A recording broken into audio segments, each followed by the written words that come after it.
chapter number 5, titled Kingdoms, Kings, and an Early Republic. Election Day. Shankaran woke up to see his grandparents all ready to go and vote. They wanted to be the first to reach the polling booth. Why? Shankaran wanted to know. Were they so excited?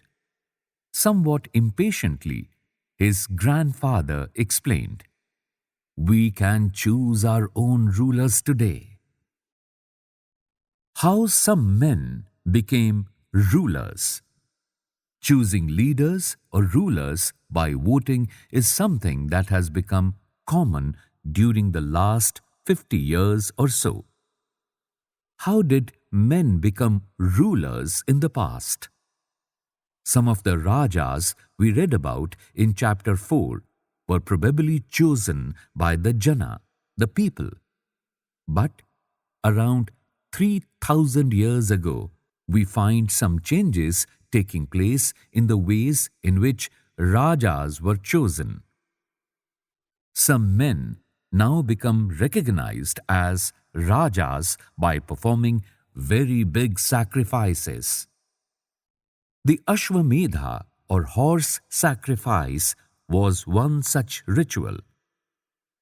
A horse was let loose to wander freely, and it was guarded by the Raja's men.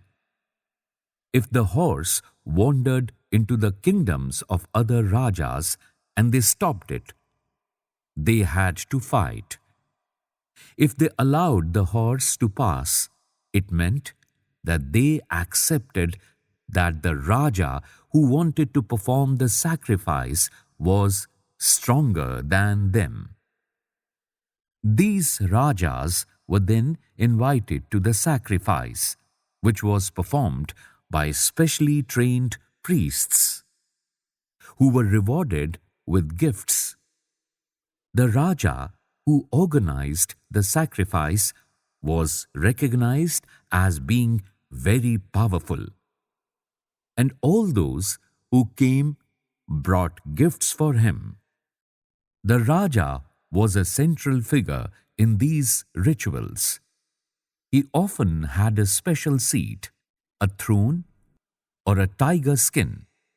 His charioteer, who was his companion in the battlefield and witnessed his exploits, chanted tales of his glory. Page number 47. His relatives, especially his wives and sons, had to perform a variety of minor rituals. The other Rajas were simply spectators who had to sit and watch the performance of the sacrifice. Priests performed the rituals, including the sprinkling of sacred water on the king. The ordinary people, the Vish or Vaishya, also brought gifts. However, some people, such as those who were regarded as Shudras by the priests, were excluded from many rituals. Make a list of all those who would be present at the sacrifice. Which are the categories that are described in terms of their occupation? Varnas.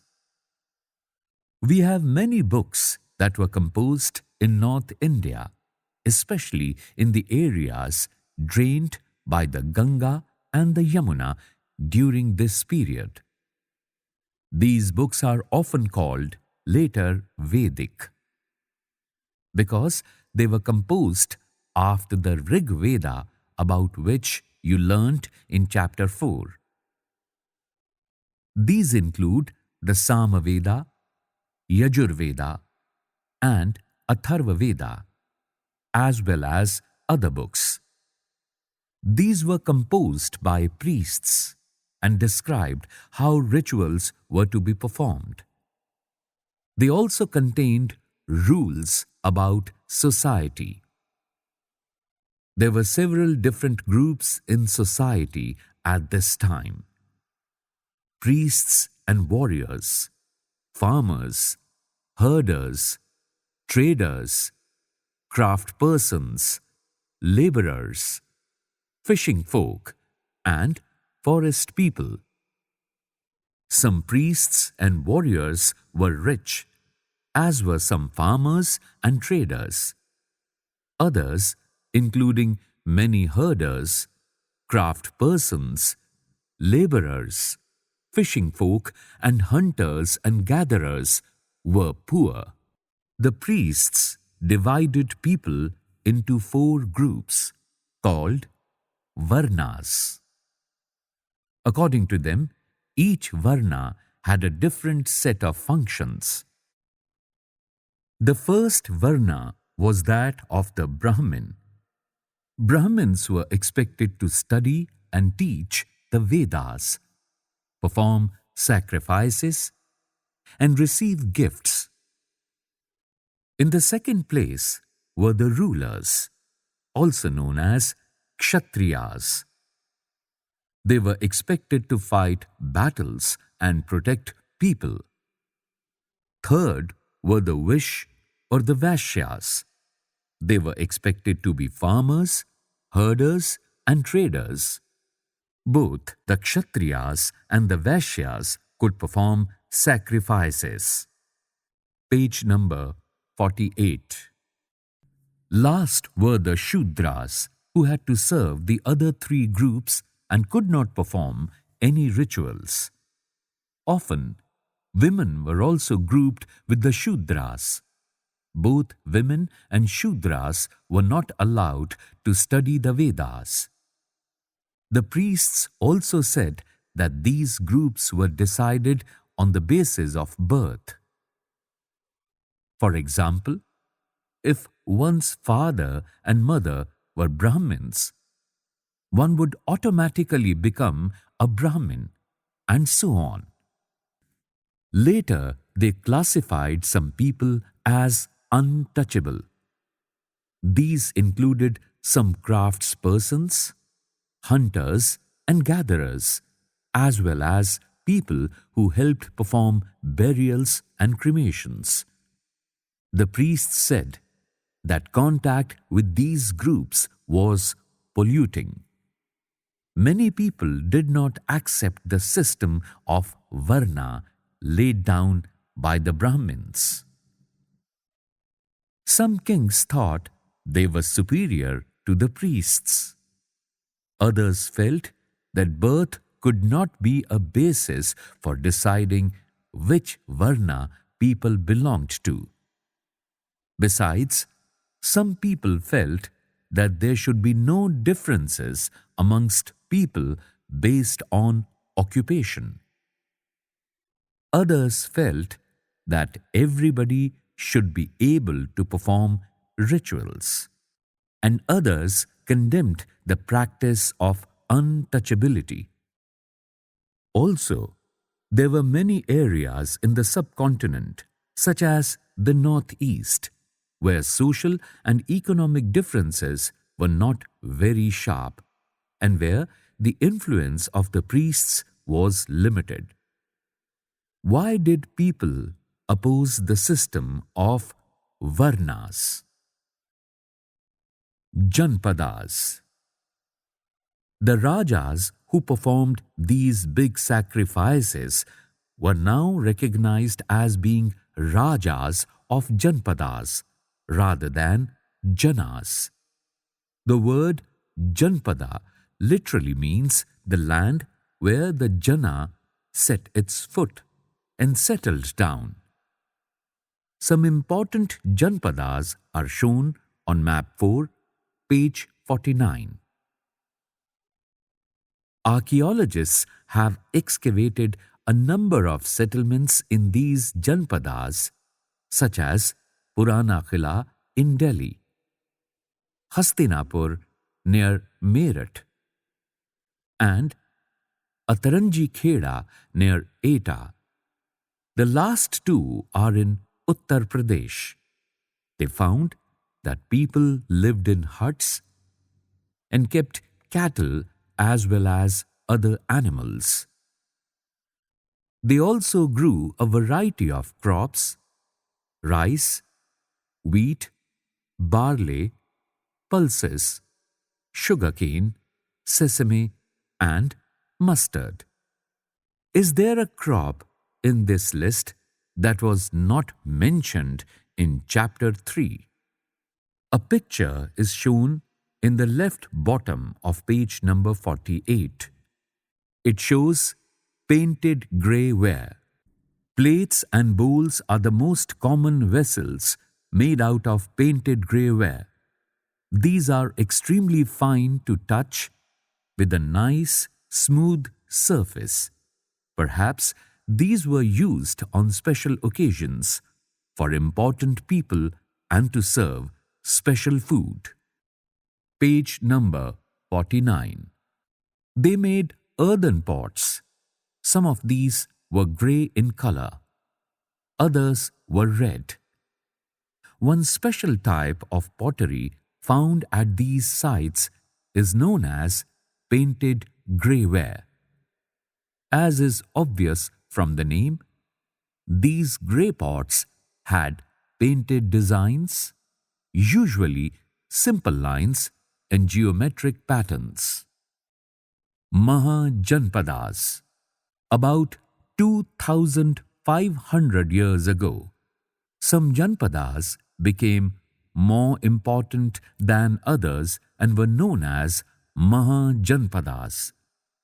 Some of these are shown on map 4. Most Mahajanapadas had a capital city. Many of these were fortified. This means that huge walls of wood, brick, or stone were built around them. On this page, map number 4 is shown with the title Important Janapadas, Mahajanapadas and Cities. The important Janapadas, Mahajanapadas and cities are Gandhar, Takshashila, Kuru, Hastinapur, Panchal, Kausal, Kaushambi, Vaishali, Magad, Rajgrihi, Vajji, Ang, Avanti, Ujjain. Page number 50. Forts were probably built because people were afraid of attacks from other kings and needed protection. It is also likely that some rulers wanted to show how rich and powerful they were by building really large, tall, and impressive walls around their cities. Also, in this way, the land and the people living inside the fortified area could be controlled more easily by the king. Building such huge walls required a great deal of planning. Thousands, if not lakhs of bricks or stones had to be prepared. This in turn meant enormous labor, provided possibly by thousands of men, women, and children. And resources had to be found for all of this. On this page, a picture is shown. It shows the fortification wall at Kaushambi. This is a picture of remains of a wall made of brick found near the present-day Allahabad, Uttar Pradesh. A part of it was probably built about 2,500 years ago. Page number 51. The new Rajas now began maintaining armies. Soldiers were paid regular salaries and maintained by the king throughout the year. Some payments were probably made using punch-marked coins. See the illustration on page number 84. You will read more about these coins in chapter number 8. List two ways in which the Rajas of the Mahajanapadas were different from those mentioned in the Rig Veda. Taxes. As the rulers of the Mahajanapadas were A. building huge forts, B. maintaining big armies, they needed more resources, and they needed officials to collect these. So, instead of depending on occasional gifts brought by people, as in the case of the Raja of the Janpadas, they started collecting regular taxes. Taxes on crops were the most important. This was because most people were farmers. Usually, the tax was fixed at 1/6 of what was produced. This was known as bhaga, or a share. There were taxes on craftspersons as well. These could have been in the form of labor. For example, a weaver or a smith may have had to work for a day every month for the king. Herders were also expected to pay taxes in the form of animals and animal produce. There were also taxes on goods that were brought and sold through trade. And hunters and gatherers also had to provide forest produce to the Raja. What do you think would have been provided by hunters and gatherers? Page number 52. Changes in agriculture. There were two major changes in agriculture around this time. One was the growing use of iron plowshares. This meant that heavy, clayey soil could be turned over better than with a wooden plowshare, so that more grain could be produced. Second, people began transplanting paddy.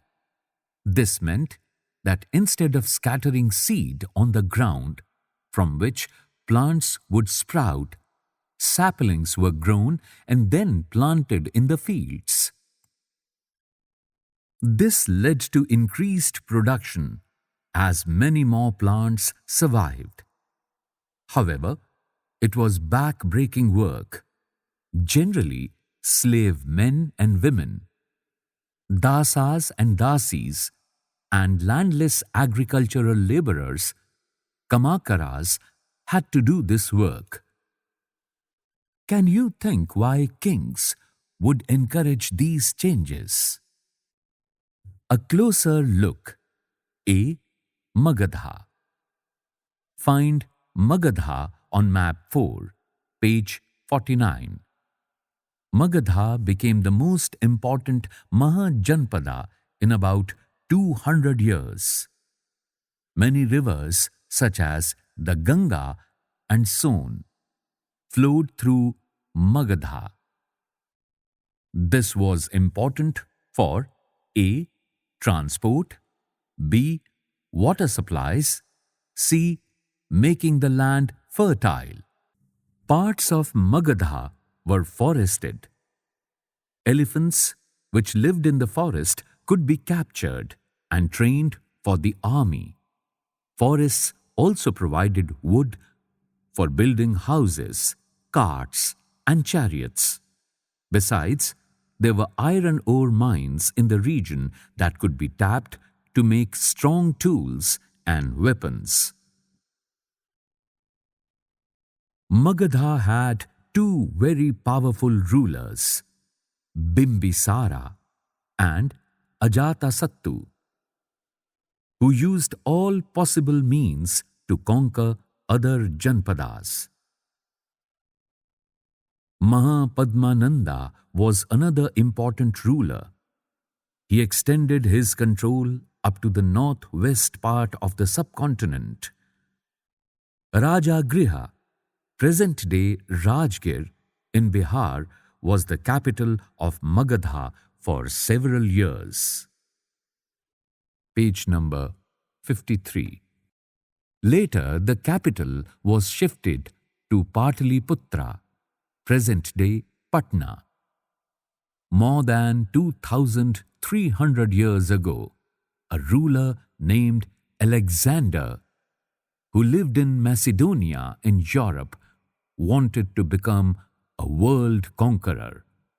Of course, he didn't conquer the world, but did conquer parts of Egypt and West Asia and came to the Indian subcontinent, reaching up to the banks of the Beas.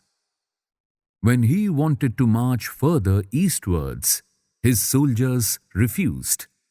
They were scared, as they had heard that the rulers of India had vast armies of foot soldiers, chariots, and elephants. In what ways were these armies different from those described in the Rig Veda? A closer look. B. Vajji. While Magadha became a powerful kingdom, Vajji, with its capital at Vaishali, Bihar, was under a different form of government, known as Gana or Sangha. In a Gana or a Sangha, there were not one but many rulers. Sometimes, even when thousands of men ruled together, each one was known as a Raja. These Rajas performed rituals together. They also met in assemblies and decided what had to be done and how, through discussion and debate. For example, if they were attacked by an enemy, they met to discuss what should be done to meet the threat. However, women, dasas, and kamakaras could not participate in these assemblies. Both the Buddha and Mahavira, about whom you will read in chapter 6, belonged to Ganas or Sanghas. Some of the most vivid descriptions of life in the Sanghas can be found in Buddhist books.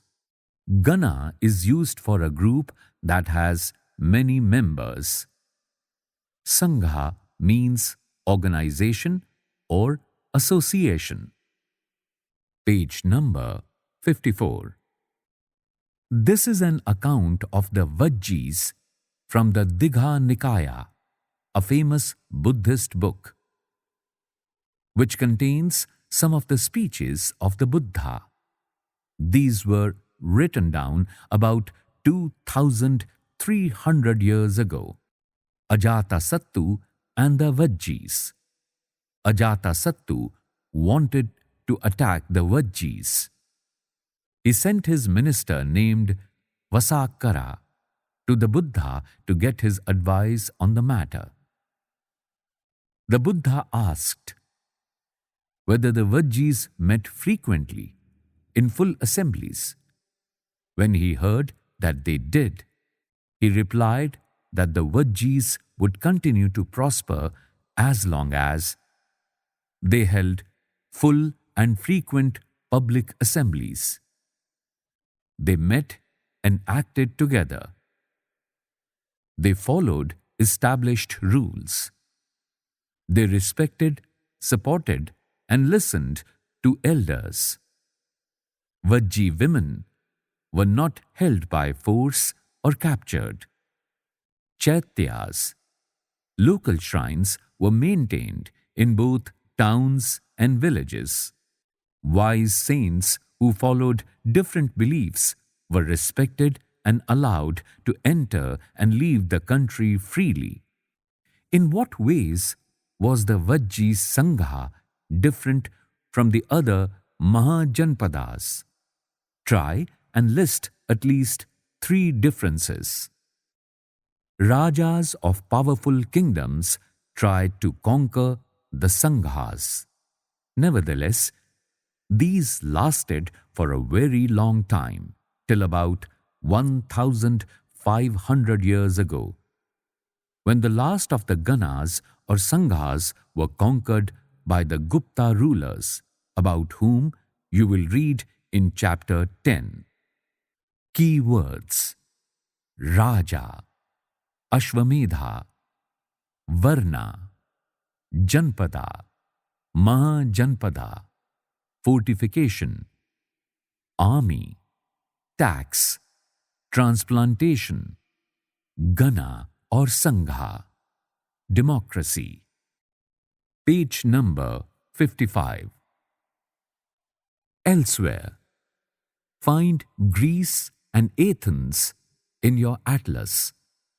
Around 2,500 years ago, the people of Athens set up a form of government, which was called a democracy, which lasted for about 200 years. All free men over the age of 30 were recognized as full citizens. There was an assembly that met at least 40 times a year to decide on important matters. All citizens could attend these meetings.